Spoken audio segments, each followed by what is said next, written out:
What's up everyone? Welcome back to our beautiful such channel. For more related and important videos, please subscribe the channel, click the bell icon and share, comment and like the videos. Let's begin. 7 question. अच्छा अब ना मैं आपसे नहीं पूछूंगा क्योंकि जब मैं आपसे पूछता हूँ ना, मैंने चीज नोट करी है, हमेशा से होता है। आपसे पूछता हूँ तो 2-3 आंसर्स आते हैं, तो बाय मिस्टेक एरर कर रहा हूँ मैं भी लिखने बोर्ड पर।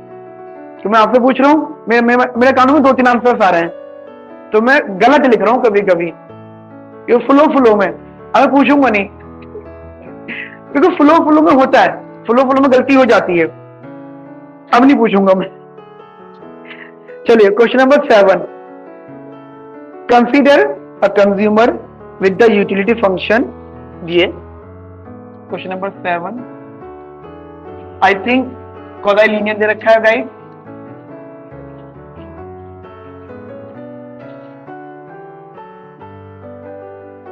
रूट एक्स प्लस का y, which one of the following is true.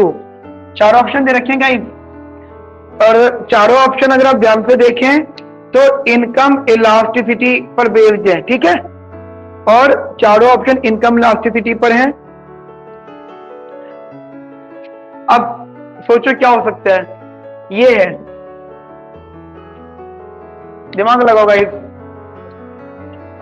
हमें देखो, मैंने बात आपको बताई थी शायद क्वेश्चन नंबर 2 या 3 में, कि हमें कभी कभी ऑप्शन के हिसाब से चलना पड़ेगा, क्योंकि अगर मैं इतने से क्वेश्चन की बात करता हूं तो ये तो बहुत बड़ी, वही तो बहुत सारी बातें हैं। हम ऑप्शन को पढ़ते हैं, देखते हैं कौन सी बात गलत है। कहते हैं income elasticity of both goods X and Y is 1। वो नहीं हो सकती है, ठीक है। अब अच्छा, इनकम इलास्टिसिटी का फॉर्मूला क्या होता है जनरल लेवल पर, अगर आपको पता हो? चेंज इन अपॉन में change in income into m by x, कुछ ऐसा है, ठीक है, जनरल लेवल पे। अच्छा, उन्होंने बोला 1-1 होगा।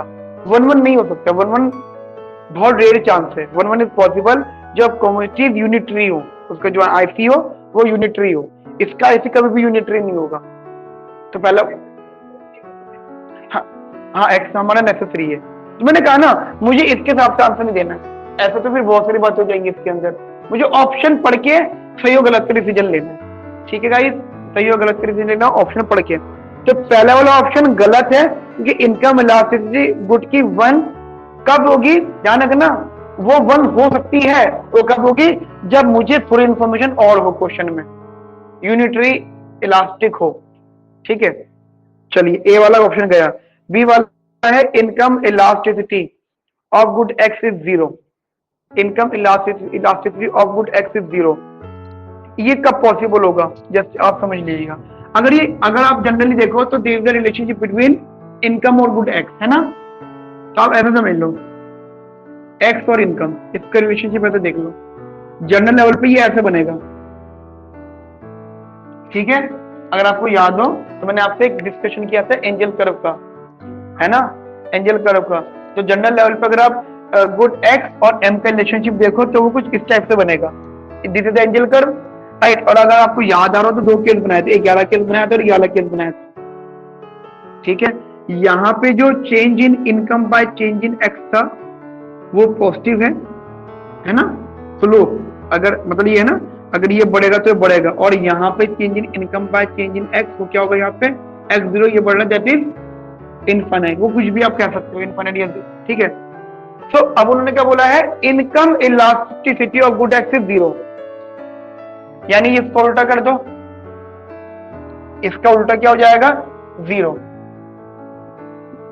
तो ये वाली बात, जो बी वाली बात है, वो सेटिस्फाई हो सकती है क्वेश्चन मार्क की। अभी पहले मैं सी और डी और चेक मतलब पढ़ूंगा, ध्यान रखना, हमेशा क्वेश्चन में बेस्ट आंसर ढूंढना है। करेक्ट आंसर तो मिलने से रहा आपको, बेस्ट हो सकता है सी और डी से अच्छा हो, राइट। तो अब हम देखते हैं इसका सी ऑप्शन, कहते हैं income elasticity of good Y is 0। क्या पॉसिबल है कभी? लग्जरी का कभी 0 इलास्टिसिटी नहीं हो सकता, हमेशा वो बढ़ता हुआ ही होता है, पॉजिटिव ही होता है। जैसे जैसे इनकम बढ़ती जाएगी वैसे वैसे उसकी डिमांड बढ़ती जाएगी लग्जरी की, ठीक है। फोर्थ है income elasticity of good X is 1 and good Y is 0। नहीं, बात तो भी पड़ गई, जिस रीजन की वजह से मैंने सी और ए को गलत बोला उसकी वजह से डी सही हो कैसे हो सकता है? तो answer is B. B is the best answer, not right answer.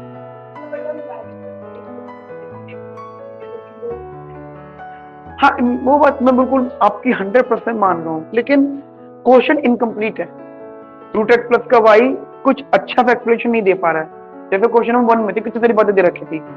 इसलिए मैं बोल रहा हूँ हिट एंड ट्रायल लगेगा ऑप्शन पे। ठीक है तस्नीम कौर जी, नेक्स्ट क्वेश्चन करते हैं हम लोग अब। Question number 8। Question number 8,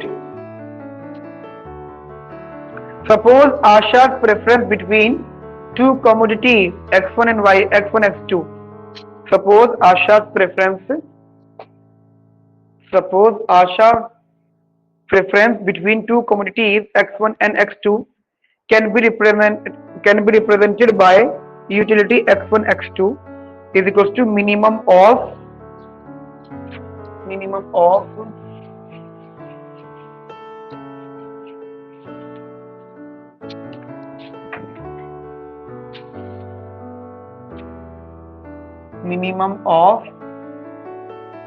x1 minus का 5 x2 प्लस का 3। ठीक है, given an income of rupees 73 and facing prices of rupees 3 for x1 and 4 for x2.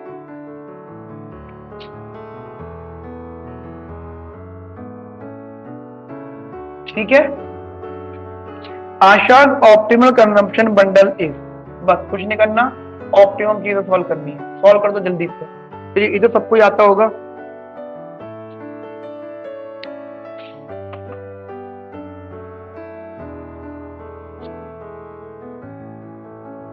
जल्दी से सॉल्व कर दो।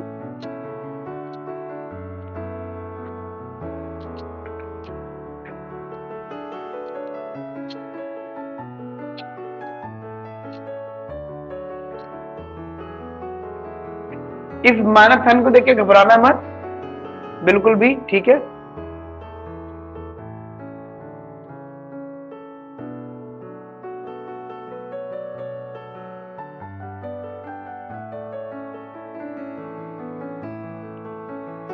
अच्छा आज पता लग रहा होगा आपको कि हाँ यार हमें कितनी नॉलेज है, कितना आता है। आज मुंह उतरे हैं सबके, आधे से ज्यादा लोगों के, क्या सर ये क्या कर दिया आपने। अब तो असाइनमेंट डिस्कस होगा, आज ही हो रहा है। इसका जो पार्ट रह जाएगा वो देखता हूँ कल डिस्कस करता हूँ। फिर ISLM मतलब जितना हो चुका है कंसेप्ट वही डिस्कस होंगे फ्रेंड, पता तो लगेगा ना कि कितने पानी में हो गया। देखो 2-3 लोग कर रहे हैं, दिखाओ आंसर यार, पेन दिखा दो मुझे आप। रैंक डिसाइड कर रहा हूं ना मैं।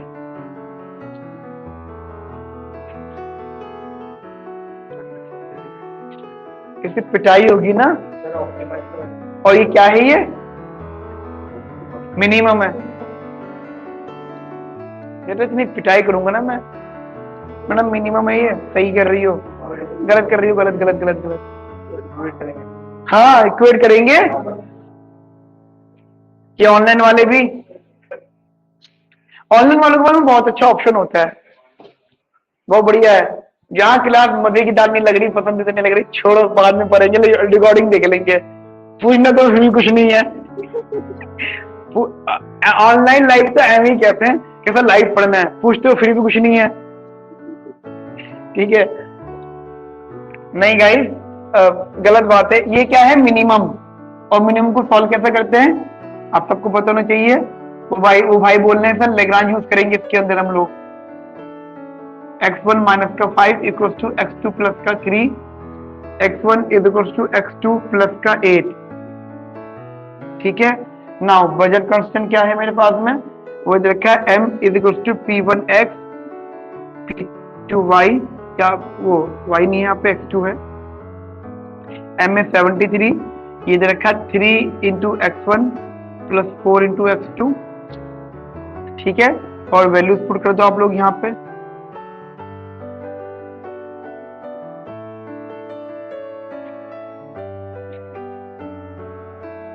x2 का आंसर बताओ तो क्या आ रहा है जल्दी से सारे, कितना, और x1 का हो गया रचित भाई, विनय नहीं है तो आसान ही है, करा रखा है।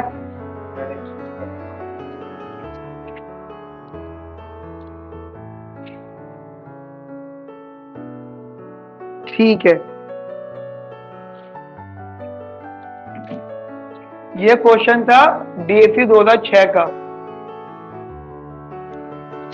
क्वेश्चन नंबर अगला क्वेश्चन कौन सा है? Question number 9। क्वेश्चन नंबर 9,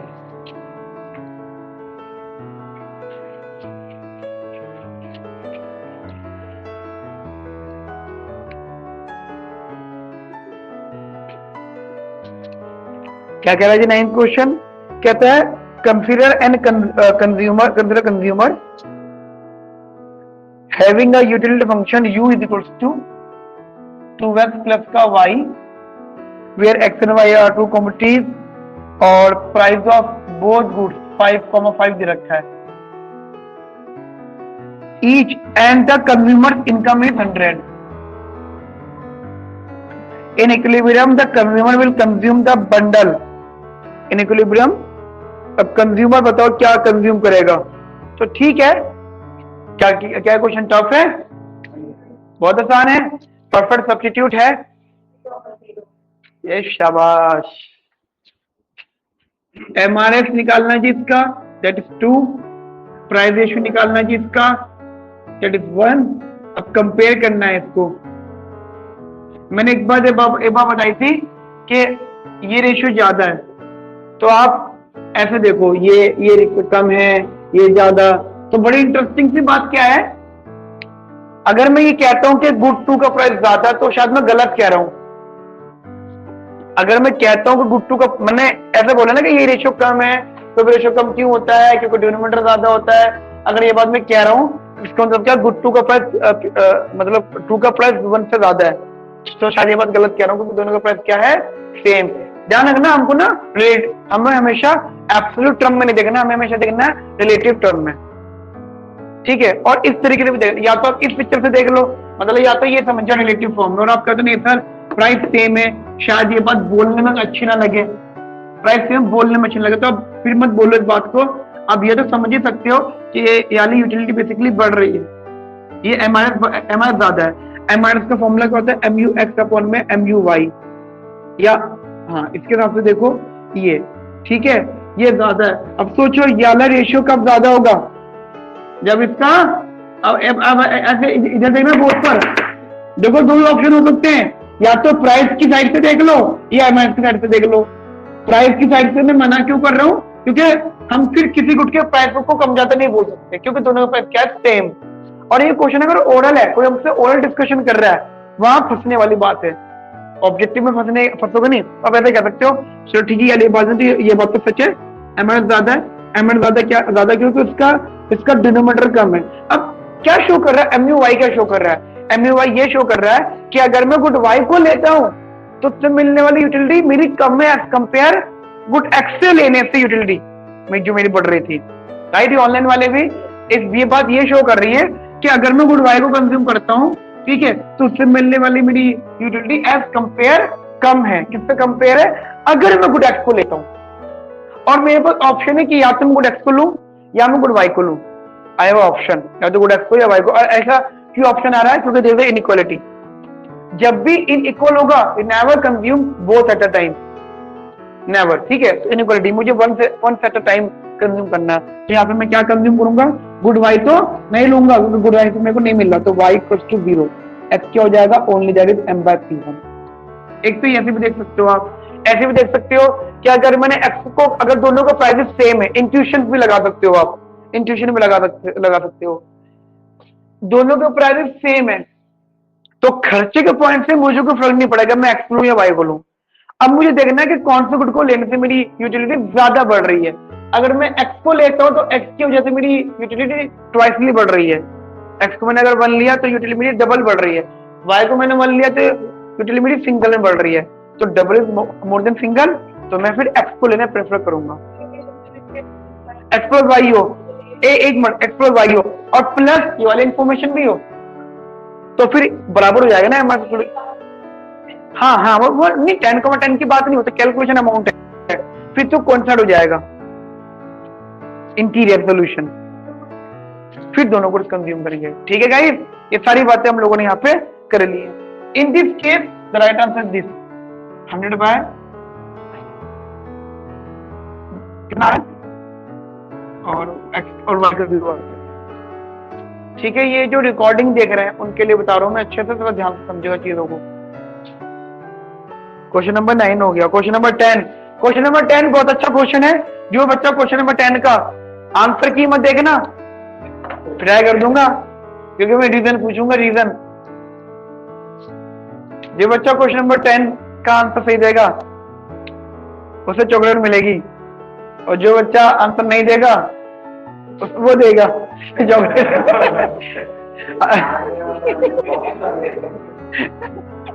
और जिसको चॉकलेट मिलेगी वो मुझसे शेयर करेगा।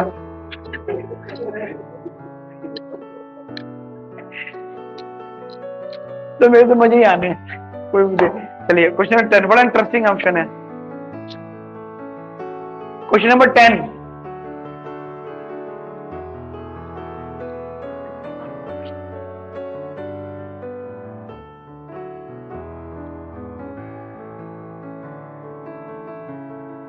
ये जो मेरी लाइव क्लास होती है आप इसको लैपटॉप पीसी भी देख सकते हो।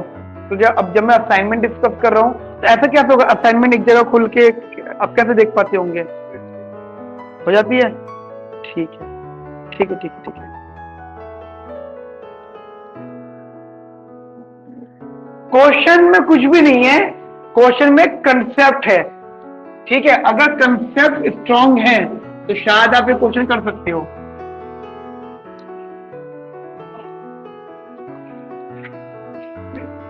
बातें नहीं, कहते हैं with quantity of x on the horizontal axis. वो कह रहे हैं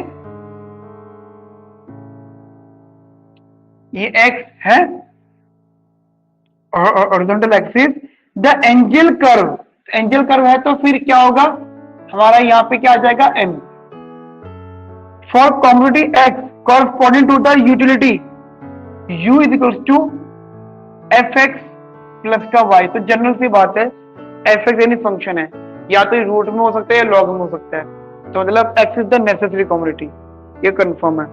x is the necessary community. इसके दो ही आंसर आ सकते हैं, या तो x का आंसर जनरल लेवल पे हमें नहीं पता, या तो x का answer is a function of m आ सकता है, या फिर x का आंसर m नॉट हो सकता है। ये मैथमेटिकल फॉर्म में कह रहा हूं मैं, m नॉट। ठीक है, m नॉट।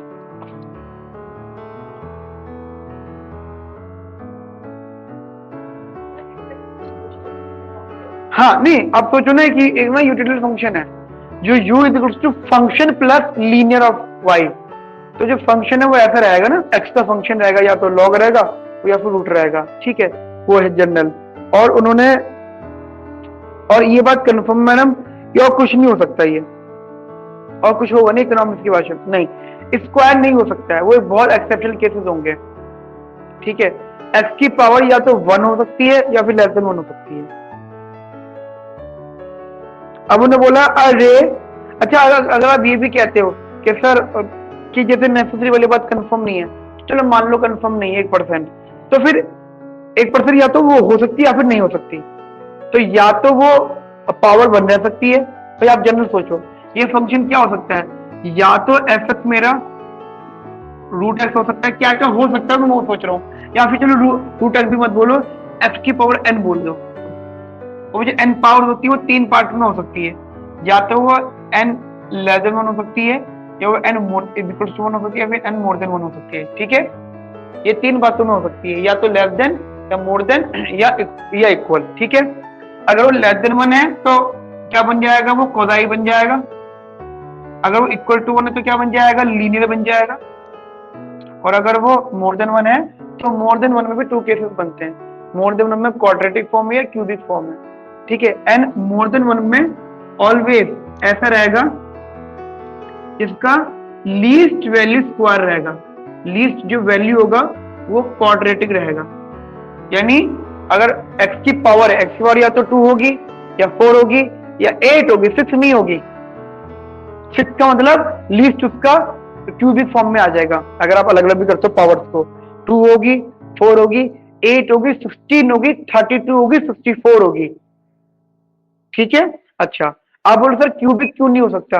क्यूबिक मतलब एक्स की पावर 3, 6 भी क्यूबिक की फॉर्म में होता है। आप इसको ऐसा कह सकते हो ना, अगर 6 है ना तो आप इसको ये कह सकते हो, तो क्यूबिक फॉर्म फ्रेम्ड हो गई, ठीक है।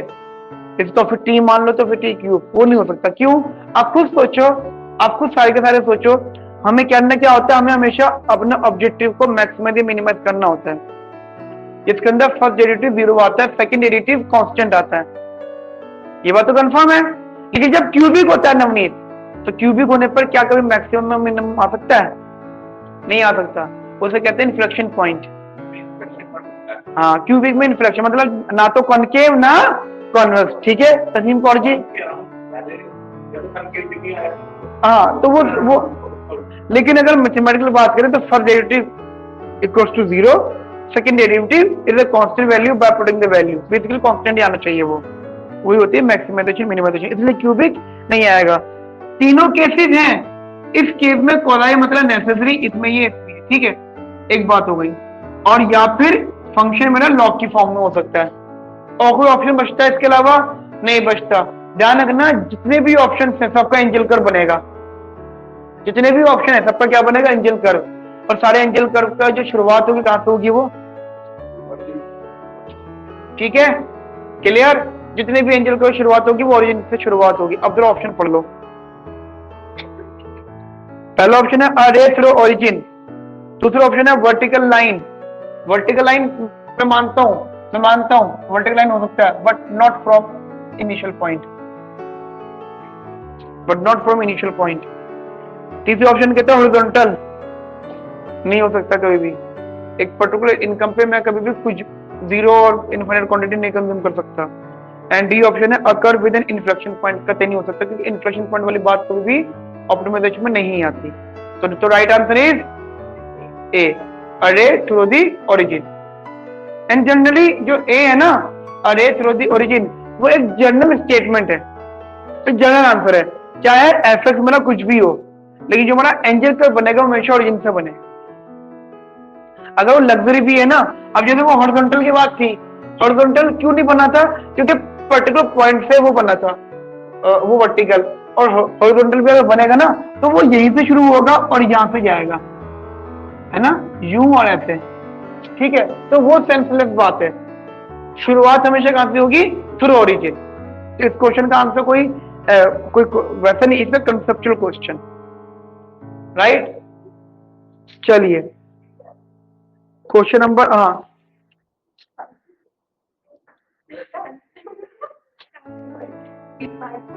गलत दे रखा है, टाइपिंग एरर होगा, ठीक है।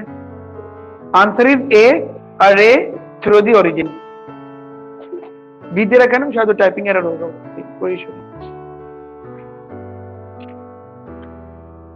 चलिए क्वेश्चन नंबर 11,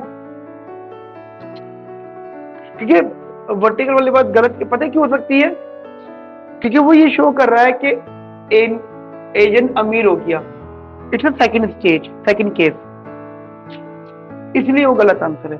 और वो भी कब है? जब स्पेशली मान लें कि वो कोजाई है, लेकिन कोई भी जनरल मानते हैं तो हमेशा वो ओरिजिन से स्टार्ट होगा। क्वेश्चन नंबर 10, ओ सॉरी 11 क्वेश्चन इंटरेस्टिंग है गाइस, करिए सॉल्व। मतलब उन्होंने ना बड़ी बड़ी अच्छी बातें करी है, सब कुछ दे रखा है आपको 11 में।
चलिए सॉल्व करिए 11 को।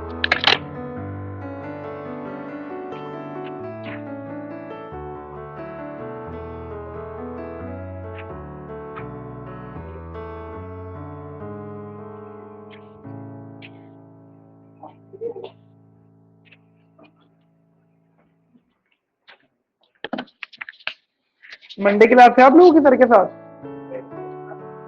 सबसे बात हुई है? मजे आ गया तुम्हारा तो, छुट्टी मिल गई। ऑनलाइन रखवा दूं? पतंग उड़ाएंगे है ना, बढ़िया।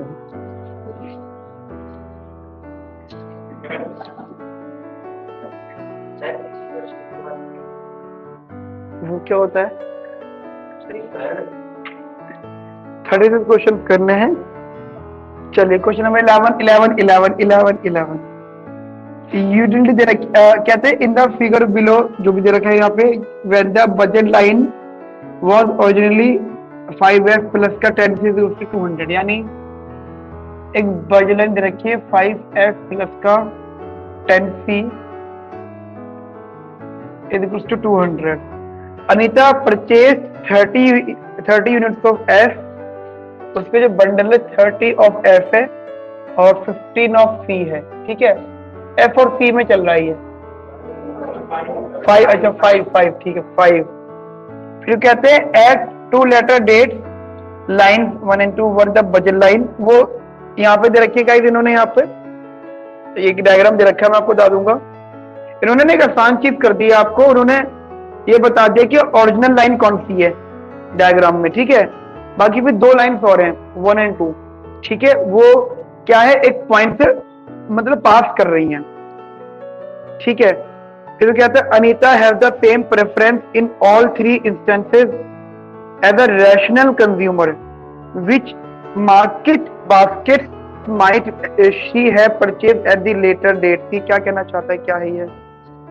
कुछ नहीं है, वो ये कह रहे हैं जैसे उन्होंने एक डायग्राम बनाया है वाला, ठीक है।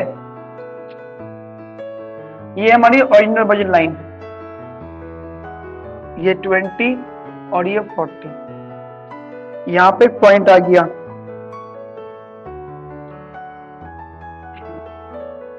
ठीक है। ये 30 और ये 15, ओ 5 सॉरी 5, ठीक है। अब वो कहते हैं जी तीन बजट लाइन ड्रॉ हो रही है यहाँ से, एक तो ऐसी जा रही है, ठीक है, और एक ऐसी जा रही है, मतलब सॉरी 2 जा रही है, एक तो आई 2 और गई है पास से। इन्होंने इस तरीके से कर दिया, ये पॉइंट ले लिया बी यहाँ पे, एक पॉइंट ले लिया सी यहाँ पे, एक पॉइंट ले लिया ए यहाँ पे, और एक पॉइंट ले लिया डी यहाँ पे, ठीक है। ये कुछ इस तरीके से उन्होंने यहाँ पे पॉइंट्स ले लिए। अब क्या करे जी, देखो उन्होंने इतना सा बोला है कि ये कंज्यूम कर रहा है ये वाला पॉइंट, ठीक है। अब किसी रीजन की वजह से अनीता का अगर प्रेफरेंस सेम है, लेकिन वो बजट लाइन बनी है, 2 बजट लाइन और बन गई है, तो उसके लिए बेटर ऑप्शन, ये बजट लाइन बनी है बजट लाइन न्यू, तो उसके लिए बेटर ऑप्शन कहाँ पे हो सकता है, वो कहाँ पे रहना ज्यादा पसंद करेंगे। अब जरा ऐसे सोचो, वो ये कंजम्पशन कर रहे हैं, चलो कोई बात नहीं, हमारी पुरानी वाली यानी बजट लाइन थी, उसके हिसाब से क्या था, ये वाला एरिया क्या है उसके लिए फिजिबल एरिया, जो उसके बाद पहले ले सकता था, बट उसने मर्जी से ये वाला पॉइंट लिया, राइट। अब सोचो सी और डी एक ऐसे पॉइंट है जिन्हें वो पहले वो कंज्यूम कर सकता था, है ना, पहले कंज्यूम कर सकता था, लेकिन उन्होंने कंज्यूम किया ये वाला पॉइंट। अपने बजट पर कहां पे आया वो, बिल्कुल लाइन पर, बाउंड्री लाइन पर।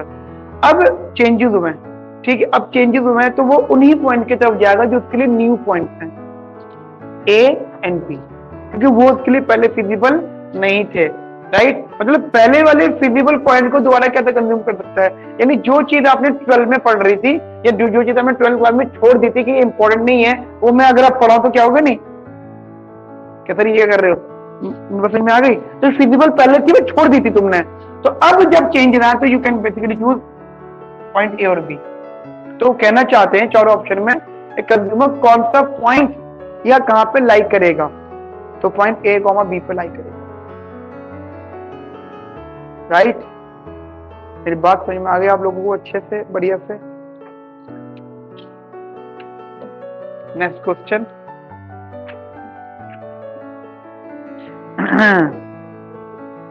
हैं ब्रेक क्वेश्चन 20 पर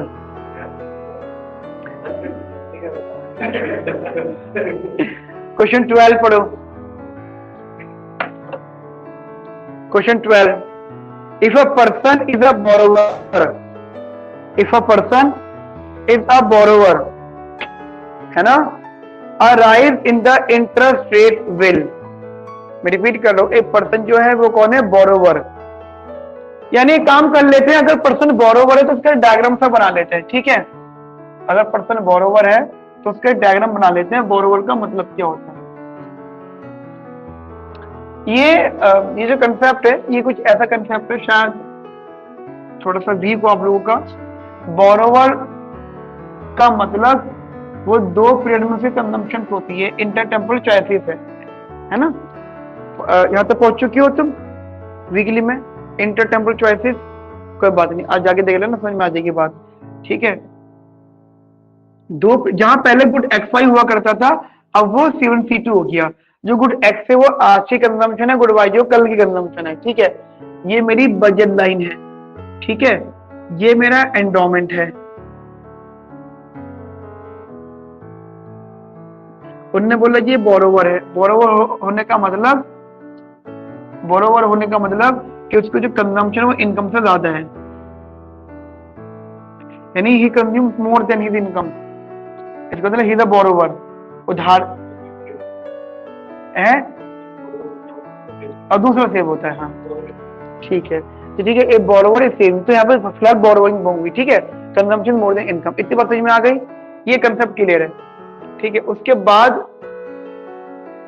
है कि यहाँ पर बस इतनी सी बात है, फिर कहते हैं arrive in the interest rate.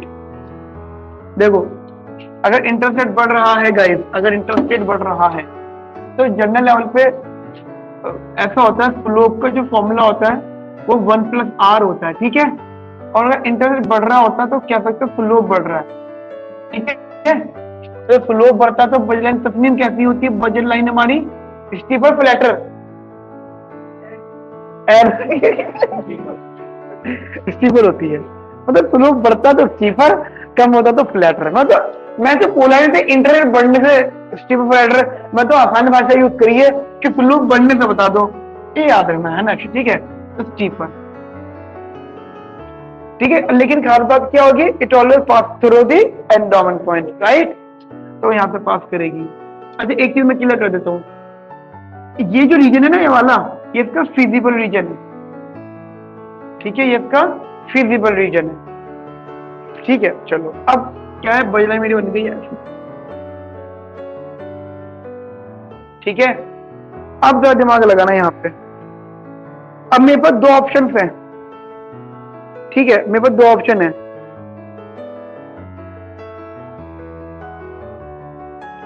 सोचो देखो आप, मैं क्या क्या कर सकता हूं आप इसे समझना, या तो मैं नए वाली बजट की यहां हो सकता हूं या फिर मैं यहां हो सकता हूं, मतलब मेरे पास दो ऑप्शन है, या तो मैं रिमेन बोरोवर रह सकता हूं, है ना, या इंटरेस्ट बढ़ने पर, या तो अगेन मैं वही उधारी मांगना स्टार्ट कर दूं दोबारा से जैसा करता था, ठीक है, भाई 10 रुपए दे दे, भाई 20 रुपए दे दे, ठीक है। और ये दूसरा है स्विच, ठीक है। वो खुश हो रहे, मुझे पता था तुम भी खुश होंगे, यार स्विच कर जाओ, ठीक है। मतलब ये मेरे पास दो ऑप्शन हो सकते हैं, जब मैं ऑप्शन देख रहा हूं चार वाले, वो तो फिर कुछ अलग बातें लिखी हुई हैं, समझो। अब ऑप्शन पढ़ो, जो चारों ऑप्शन पढ़ो, कभी भी क्वेश्चन के हिसाब से मत करो, ऑप्शन के हिसाब से सॉल्व करो चीजों को। अब ऑप्शन पढ़ो, वो ऑप्शन क्या है और उनके हिसाब से सही क्या आंसर हो सकता है, ठीक है। ये तो मेरे हिसाब से बातें हो सकती हैं। क्या लिखा हुआ, always reduce borrowing, always increase borrowing, she had could increase borrowing depending on the relative strength of income and substitution effect, D है नॉन अबाउ। इमेजिन करो क्या हो सकता है, मतलब इंटरेस्ट रेट बढ़ रहा है, सोचो इंटरेस्ट बढ़ रहा है तो opportunity cost of today's consumption बढ़ रही है, ठीक है ना। है ना नवनीत? अगर मैं उधार लेके खर्चा कर रहा हूं आज का, तो आज मैं एक इंटरेस्ट रेट फेस कर रहा हूं। अगर वो इंटरेस्ट रेट बढ़ रहा है तो मैं अपनी उधारी के ज्यादा पैसे दे रहा हूं, तो इंटरेस्ट रेट बढ़ेगा तो मैं और ज्यादा उधारी दूंगा। एक रैशनल कंज्यूमर कम करेगा, तो बी तो नहीं हो सकता, राइट? और सोचो गाइस, सी ऑप्शन देखो, सी क्या बोल रहा है? अगर वो कहते हैं डिपेंडिंग, अगर वो बोल रहा है डिपेंडिंग, तो डिपेंडिंग के हिसाब से क्या हो सकता है? क्या ये बात करेक्ट है कि उसकी जो वो चेंज करना होता है, क्या वो इनकम पे डिपेंड कभी कर सकती है? नहीं, it completely depends on what? The interest rate. क्योंकि हमारा डिसीजन जो इंटरेस्ट रेट से चल रहा है, ठीक है? सब्स्टिट्यूशन इफेक्ट और इनकम इफेक्ट वाली बात यहाँ पे नहीं आएगी, ठीक है? मैं आपको एक चीज थोड़ी सी क्लियर कर देता हूँ। उन्होंने जो सी ऑप्शन बोला है ना, वो आधा अच्छा लग रहा है मुझे, ऐसे नहीं पूरा ही गलत लग रहा है, आधा थोड़ा बहुत ठीक लग रहा है। क्योंकि ऐसा होता है जैसे could increase borrowing depending on the relative strength of income and substitution effect. ध्यान रखना, अगर स्लोप चेंज हो रहा है तो सब्स्टिट्यूशन इफेक्ट होता है, क्योंकि स्लोप से बजलर स्टीपर फ्लैटर हो रही है। और अगर इनकम शिफ्ट होती है, इनकम बढ़ती है, चेंज होती है, तो इनकम इफेक्ट होता है, राइट? तो सब्स्टिट्यूशन इफेक्ट वाली बात सही तो हो सकती है, लेकिन उन्होंने एक बात गलत लिखी है, इंक्रीज बोरोइंग। वो तो कभी भी नहीं होगी यार, बोरोइंग इंक्रीज कभी भी नहीं होगी, ठीक है? तो सी ऑप्शन में गया। अब बचा कौन सा? ए और डी। अच्छा, अब ए ऑप्शन को पढ़ो। ए ऑप्शन क्या कहता है? ए ऑप्शन कहता है ऑलवेज रिड्यूस बोरोइंग। अब देख के बताना क्लियर सी, ऑलवेज रिड्यूस बोरोइंग, ये उसका बोरोइंग, ये उसका एरिया था, ये वाला उसका पहले एरिया था, ये वाला। अब वो कहते हैं always reduce borrowing but remains a borrower. Always reduce borrowing मतलब वो बोरोइंग रिड्यूस करेगा, लेकिन अभी भी क्या रहेगा? वो बोरोवर रहेगा। अब बोरोवर रहने का मतलब होता है कि उसके जो आईसी आएगा वो इतने से इतने एरिया में आएगा, वो इस वाले एरिया में आएगा। वो कितने भी बोरोइंग को रिड्यूस कर ले, कितनी बोरोइंग को रिड्यूस कर ले, वो हमेशा क्या रहेगा? बोरोवर। और बोरोवर रहना, रिमेन बोरोवर रहना, उसे क्या करेगा? वर्ड्स ऑफ करेगा। इसका मतलब आंसर ए भी सही नहीं है, तो right answer is D, none of the above. Clear? मैंने जानबूझ के बी, सी और ए पर आ रहा हूं, क्योंकि ऑब्वियसली बात है डी आंसर सही था इसका जनरल लेवल पे। ठीक है गाइस, मेरी बात समझ में आ गया आप लोगों को और ऑनलाइन वालों को भी, कि ये एरिया कुछ भी कर ले फिर वो तो व्हाट्सएप पे रहेगा, और एक रैशनल कंज्यूमर ऐसा कभी भी ना ही करेगा। क्लियर? हाँ, नहीं वो ए पर ना, हाँ ए पर ये नहीं कर रहा है, ए पर कह रहा है कि बॉडी रिड्यूस हो रही है, तो आईसी करते करते क्लोज टू इतना तक आ रहा है, बट एग्जैक्टली वो स्विच नहीं कर रहा खुद को। ठीक है, तो वो चीज है। कहते हैं consider an airport that produces noise N. ठीक है, question number 13 of the assignment. एक एयरपोर्ट कंसीडर करो जो नॉइज प्रोड्यूस करता है, that declines as the distance in kilometre from airport increases. ठीक है, और उन्होंने नॉइज का फंक्शन दे रखा है। ठीक है, फंक्शन ऑफ नॉइज दे रखा है ये 1/d²। वो कम होगा, नॉइज कम होगा अगर डिस्टेंस बढ़ेगा। फिर कहते हैं Prafull works at the airport, वो एक एयरपोर्ट में काम करता है। ठीक है, यानी एयरपोर्ट मान लो इधर है, ठीक है, एयरपोर्ट वो यहाँ पे काम करता है। अब वो कहते हैं Prafull damage from noise is ₹1। It's damage.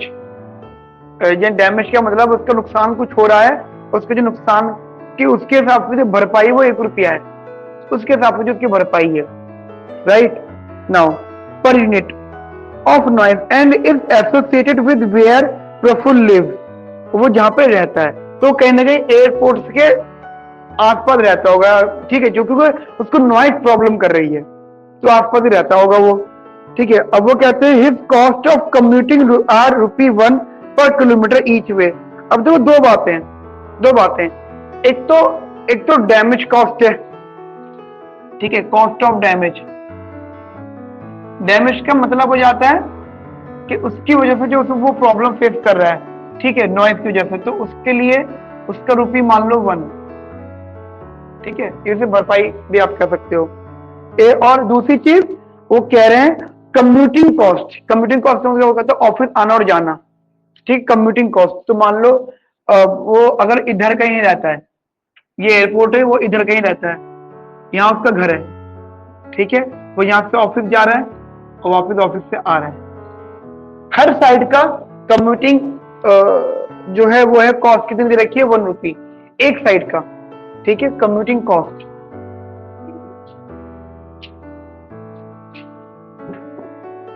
₹1 each side, तो 2 साइड कितना हो जाएगा, मतलब ऑफिस वाली ट्वाइस हो जाएगा इसका, ठीक है, आप इसको ऐसा बोलते हैं। चलिए, कहते हैं द क्लोजेस्ट, अच्छा, the closest he can live to the airport is D equals to 0.1 kilometre. जो अगर क्लोजेस्ट अगर होगा एयरपोर्ट के करीब से करीब भी होगा तो उसका 0.1 किलोमीटर पर होगा, ठीक है। ये इसका कंसेप्ट है छोटा सा। क्वेश्चन को एक बार मैं फिर रिपीट कर लेता हूँ क्योंकि कुछ लोग बाद में है। एक पर्सन है प्रफुल, वो एयरपोर्ट पे काम करता है और एयरपोर्ट के काम करता है और एयरपोर्ट के आसपास रहता है, ठीक है, और एयरपोर्ट के आसपास रहने का मतलब होगा उसको नॉइस भी एयरपोर्ट की मिल रही है, ठीक है।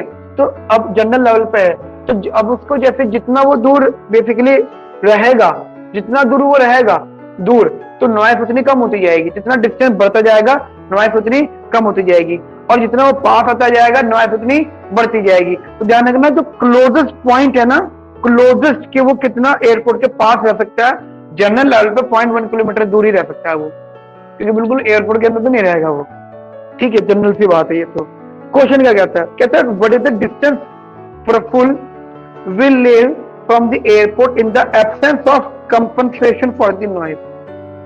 अगर नॉइस के लिए कोई भी कंपनसेशन नहीं है, ठीक है, तो बताओ उसका कितना डिस्टेंस होना चाहिए। ध्यान रखना, एक चीज क्लियर करके चलना, जनरली लेवल पे वो अपनी कॉस्ट को फेस कर रहा है। पूरे क्वेश्चन में तुमको कॉस्ट दिख रही है, कॉस्ट, एक तो डिस्टेंस, डिस्टेंस तो है, डिस्टेंस के साथ साथ कॉस्ट भी दिख रही है। क्यों? अब ऐसा सोचो जितना वो दूर जाएगा उतने उसकी कॉस्ट भी तो बढ़ेगी, कम्यूटिंग कॉस्ट, जितना वो दूर जाएगा उतनी कम्यूटिंग कॉस्ट भी बढ़ेगी, तो उसको दूर भी जाना है और कम्यूटिंग कॉस्ट भी देखनी है। तो एंड ऑफ द डे उसको क्या करना, अच्छा एक चीज चाहिए, दूसरी चीज उसके लिए एक नॉइज भी है। अगर वो नॉइज फेस कर रहा है तो नॉइज फेस करने पर भी कॉस्ट फेस कर रहा है, ये एक्सटर्नल कॉस्ट होती है, एक्सटर्नलिटीज का पार्ट होता है। मान लो किसी बंदे के पास बुलेट है, ठीक है, या फिर ये जैसे अभी 15 अगस्त आ रहा है, पतंग उड़ रही है, तो एक चाइनीज मांझा उसमें इस्तेमाल हो रहा है, तो चाइनीज मांझा, अब कोई बोले जनरल लेवल पे, कोई बेचारा मजदूर बोलेगा हम क्या कर रहे हैं, गरीब आदमी है, चाइनीज मांझा पे तुम्हारी कमाई हो रही है, लेकिन वो उसकी कॉस्ट क्या है, कुछ और चीज से कॉस्ट, ठीक है। तो वो बात समझ में आ गई मेरी। तो damage is the cost, right. And of the day मुझे डिस्टेंस बताना है, ठीक है, डिस्टेंस बताना है जिसपे मेरी कॉस्ट क्या होनी चाहिए, कॉस्ट क्या होनी चाहिए, मिनिमाइज, बस this is the concept, only concept. क्या होनी चाहिए, कॉस्ट होनी चाहिए जिसपे मेरा कॉस्ट क्या मतलब कॉस्ट मिनिमाइज हो। उस मिनिमम कॉस्ट पे मुझे क्या निकालना है क्वेश्चन के हिसाब से, डिस्टेंस। अच्छा ऐसा क्यों कह रहा हूं मैं, अच्छा एक बात बताओ, जनरल लेवल पे अगर गवर्नमेंट कहती है कि हम तुम्हें सपोर्ट कर रहे हैं, गवर्नमेंट कहे हम तुम्हें कंपनसेट कर रहे हैं, तो क्या बोलेगा, होने दीजिए दिक्कत मुझे, तो जितनी दिक्कत बढ़ेगी उतना मुझे कंपनसेशन बढ़ेगा। और अभी क्या बोल रहा है वो, गवर्नमेंट नहीं है, कोई कंपनसेशन नहीं है, तो भैया कॉस्ट मिनिमाइज, ठीक है। अच्छा what is cost here, cost अगर आप देखोगे तो दो तरह की कॉस्ट हो रही है। एक तो है जनरल कॉस्ट, है ऑफिस जाना और ऑफिस से आना, ठीक है, ठीक है, मतलब मैंने अगर ऑफिस जाते हुए डी डिस्टेंस फेस करा, मैं डी डिस्टेंस फेस करा जाने में, तो उसके लिए मैंने प्राइस का पे किया होगा 1, फिर आने में डी डिस्टेंस फेस किया, प्राइस का फेस किया होगा 1, ये तो होगी एक कॉस्ट, प्लस ये तो होगी घर वाली कॉस्ट की, मेरा घर इतने पॉइंट पर है। अब है दूसरी कॉस्ट डैमेज वाली, नॉइस, क्योंकि वो जो नॉइस में फेस कर रहा हूं ना, नॉइस, उससे मेरे कानों में दिक्कत हो रही है, जिसकी मेरी कानों की दवाई आती है, ठीक है। तो वो क्या होगी, वो होगी ये, तो ये हो गया ट्वाइस ऑफ डी प्लस का 1/4 में D square, this is the total cost. ये जो गिवन है वो तो उन्होंने ऐसा बोला है, डिस्टेंस और नॉइस में नो रिलेशनशिप है, as distance increases will decline, ठीक है, उन्होंने क्वेश्चन में दिया है, हमने अपने पास नहीं बनाया इसको। नाउ कॉस्ट मिनिमाइज के लिए डिस्टेंस निकालना है, तो differentiate this with respect to D, ये हो गया 2 माइनस का, अच्छा इसको सॉल्व करना क्या आएगा, क्यों पक्का, -2 इक्वल्स टू 0, सॉल्व किया मैंने, 2 equals to 2 by D cube, solve करा इसको मैंने, तो डी की वैल्यू कितनी आ गई, तो डिस्टेंस क्या रहना चाहिए, हाँ डिस्टेंस जी, मतलब तभी तो मैंने ये यहां से यहां तक कि मेरा घर इतनी दूरी पर है, अच्छा ना डिस्टेंस फेस कर रहा है, इसलिए मैंने 2D लिखा है, एक बार आना एक बार जाना, तो डिस्टेंस कितना होना चाहिए फ्रेंड, 1 किलोमीटर का, अब बाकी 1 किलोमीटर का डिस्टेंस होना चाहिए, ठीक है। अच्छा हाँ, और कुछ नहीं है ये, वो कहता है जी समझो एक प्रफुल्ल नाम का बंदा है जो कि काम करता है एयरपोर्ट के अंदर, ठीक है, अब वो कहते हैं जी वो एयरपोर्ट से उसका घर इतनी दूरी पर है, एक डिस्टेंस डी है, तो उसको जो एयरपोर्ट से घर से एयरपोर्ट का जो कॉस्ट लग रही है, कॉस्ट उसकी हर डिस्टेंस पर 1 रुपए की लग रही है, 1 रुपए पर डिस्टेंस, ठीक है, पर डिस्टेंस, तो एक बार आना एक बार जाना, तो ये 2 रुपए की कॉस्ट फेस कर रहा है वो, जैसे मेट्रो का किराया 1 साइड आना 1 साइड जाना, ठीक है, तो कॉस्ट उसकी ट्वाइस हो गई, डबल हो गई, ये हो गया 2D प्लस जो कॉस्ट है।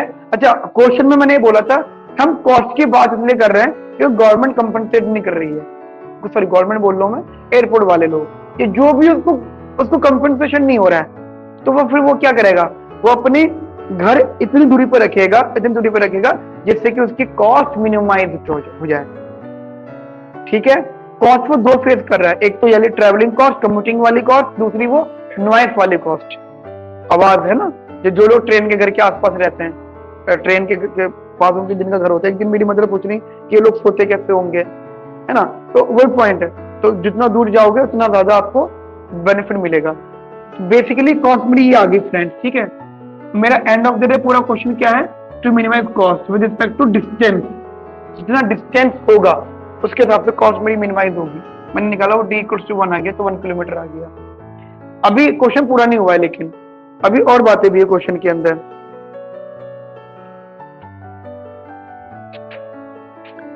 ठीक है। कहते हैं suppose Prafull is compensated for his damage, suppose Prafull is compensated for his damage wherever he may live, how much will he be compensated? फिर पढ़ो, suppose Prafull is compensated for his damage के लिए, ठीक है, डैमेज का प्राइस क्या था, Prafull damage from noise is ₹1 per unit of noise, per unit of noise 1 rupee, ठीक है, एक बात। और वो कहते हैं नहीं, मतलब is compensated for his damage wherever he may live, how much will he be compensated, कितना वो कंपनसेट किया जाएगा। एक तो वो जहां रह रहा है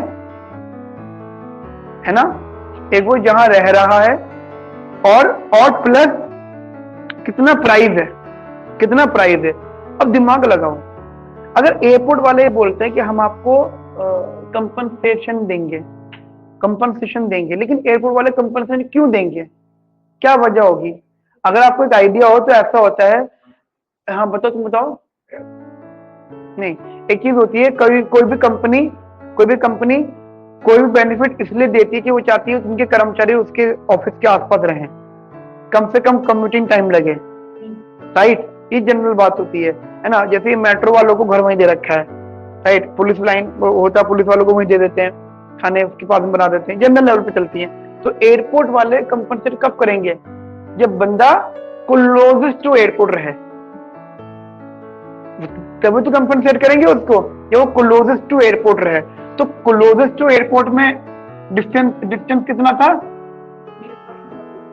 ठीक है, और वो पर उस पर कितना पैसा दे रहे हैं उसको, 1 रुपी, ठीक है, तो उनका कंपनसेशन क्या हो गया, दैट इज हाँ जो आप कह रहे हो बेटा, तो ये ND था 1/d², इसकी मल्टीप्लाई प्राइस से कर दो, प्राइस ऑफ कंपनसेशन,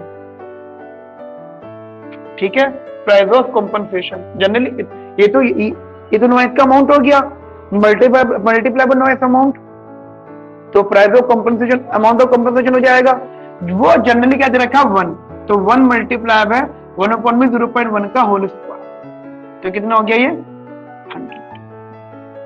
क्लियर? मतलब ये था कि अगर वो एयरपोर्ट के सबसे पास से पास रहेगा तब जाके एयरपोर्ट वाले उसको कॉम्पनसेट करेंगे अपने पास रहने के लिए, प्लस उसके लिए पैसे देंगे उसको, ठीक है। और वो जो यूनिट है वो 1 रुपी पर किलोमीटर है, ठीक है।